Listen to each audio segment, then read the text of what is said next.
So ఇది ఖచ్చితంగా నా అంచనా బీజేపీ గెలిచే అవకాశం ఉంటుందని నేను అనుకుంటా ఉన్నా. సో మీ అంచనా? ఆదిలాబాద్ ఎగ్జాక్ట్లీ సిట్టింగ్ సీట్ కదా, సో గెలిచే అవకాశాలు ఉంటాయి. ఎందుకంటే ఆ గతంలో సోయం బాబురావు అక్కడ వ్యక్తి మైనస్, పార్టీ కాదు, పార్టీ ఓట్లు అట్లనే ఉన్నాయి. ఓకే, సో పెద్దపల్లి కాంగ్రెస్ కదా, ఎగ్జాక్ట్లీ కాంగ్రెస్ గెలుస్తుంది. అక్కడ Karimnagar BJP, Nizamabad BJP, Zaheerabad Congress, Medak BJP, Raghunandan ఖచ్చితంగా. ఎగ్జాక్ట్లీ, అంటే ఖచ్చితంగా చెప్పలేము, జరుగుతుంది. మల్కాజ్గిరి బీజేపీ, సికింద్రాబాద్ ఇక్కడ Kishan Reddy BJP, MIM Hyderabad MIM, Chevella BJP, Mahbubnagar Congress. అంటే టైట్ వారే ఉంటుంది. ఎవరు గెలిచినా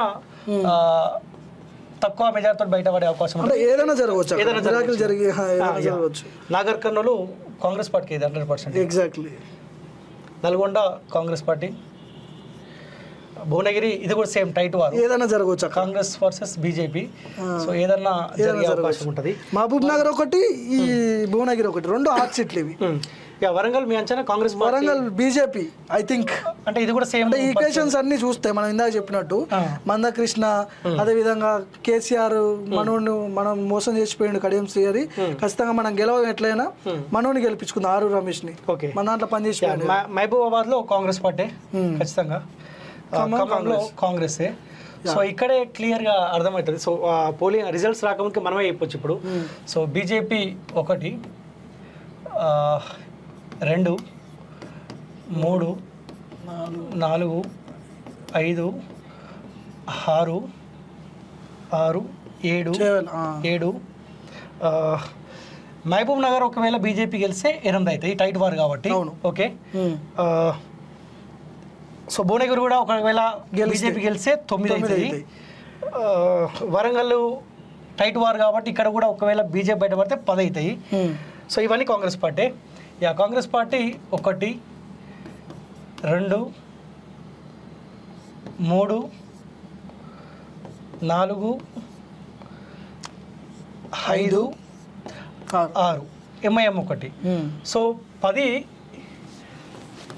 సీట్లు బీజేపీకి వచ్చే అవకాశం ఉంటుంది ఆ టైట్ వార్లో భాగంగా. 6 కాంగ్రెస్ పార్టీకి 6, ఎంఐఎం 1. ఒకవేళ కనుక మహబూబ్ నగర్, వరంగల్, భువనగిరి ఒకవేళ అటు ఇటు అయితే ఇక్కడ 3 సీట్లు కాంగ్రెస్ పార్టీకి యాడ్ అవుతాయి, ఇక్కడ 3 తగ్గుతాయి. 7 బీజేపీకి అవుతాయి, ఇక్కడ 3 కాంగ్రెస్ పార్టీకి యాడ్ అయ్యే అవకాశం ఉంటుంది కాబట్టి 9 సీట్లేమో కాంగ్రెస్ పార్టీకి అయితే. ఎవరికో ఒకళ్ళకి ఒక 2 సీట్లు ఎక్స్ట్రా వస్తాయి, అంతే. ఏది మహబూబ్ నగర్ ఒకటి, రెండింటిలో ఏదైనా జరిగితే 2 సీట్లు ఎవరికో ఒకళ్ళకి మెజార్టీ వచ్చే అవకాశం. 3 సీట్లు ఆడైతే బీజేపీ కన్నా ఆడైతే, లేకపోతే కాంగ్రెస్ పార్టీ కన్నా. వరంగల్, మహబూబ్ నగర్, భువనగిరి, అంతే. 3 ఏదైనా జరగవచ్చు. సో ఛాన్సెస్ బీజేపీకి ఎక్కువ ఉన్నాయి ఇక్కడ, ముఖ్యంగా బీజేపీకి మనం చెప్పుకున్నట్టు. సో ఆ లైన్ లో చూసుకుంటే బీజేపీ 10 గెలుస్తుంది, మరి ఇక్కడ మెజార్టీ సీట్లు గెలుస్తుంది. మెజార్టీ సీట్లు గెలిస్తే ఖతమే చేస్తారు మరి వచ్చేసారి. 7 సీట్లు అయితే బీజేపీకి పక్కా.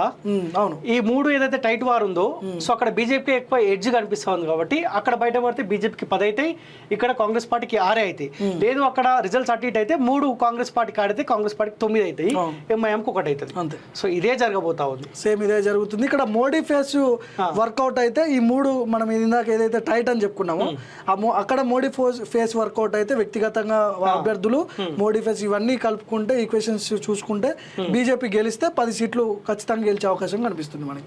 కాంగ్రెస్ పార్టీ వాళ్ళు ఏమో 14 సీట్లు గెలుస్తామని చెప్తున్నారు. ఇప్పుడు వీళ్ళు కూడా డబుల్ డిజిట్ పార్టీ కనుక పొరపాటున 6 సీట్లకి పరిమితం అయితే కాంగ్రెస్ పార్టీ ఫెయిల్యూర్ అయినట్టే ఖచ్చితంగా. ఎందుకంటే అధికారంలో ఏ పార్టీ ఉంటే ఆ పార్టీకి మెజార్టీ సీట్లు రావాలి. ఒకవేళ రాలేదంటే వీళ్ళు చేసిన తప్పులు 2 ఉన్నాయి ఇక్కడ. చేవెళ్ళ, ఇక్కడ మనం ఇందా చెప్పుకున్నాం రంజిత్ రెడ్డి, చేవెల్ అంతే. ఈ 2 సీట్లు కాంగ్రెస్ పార్టీ. సికింద్రాబాద్ దానం నాగేందర్కి ఇచ్చారు. గతంలో ఉద్యమం టైంలో లాఠీలు ఉద్యమకారులను కొట్టడానికి పోయినావు, ఆయనకి ఎట్లా ఇస్తావు. మొన్న పాశం యాదగిరి లాంటి వాళ్ళు ఎమ్మెల్సీ మహేష్ కుమార్ గౌడ్ మీదకి పోయారు.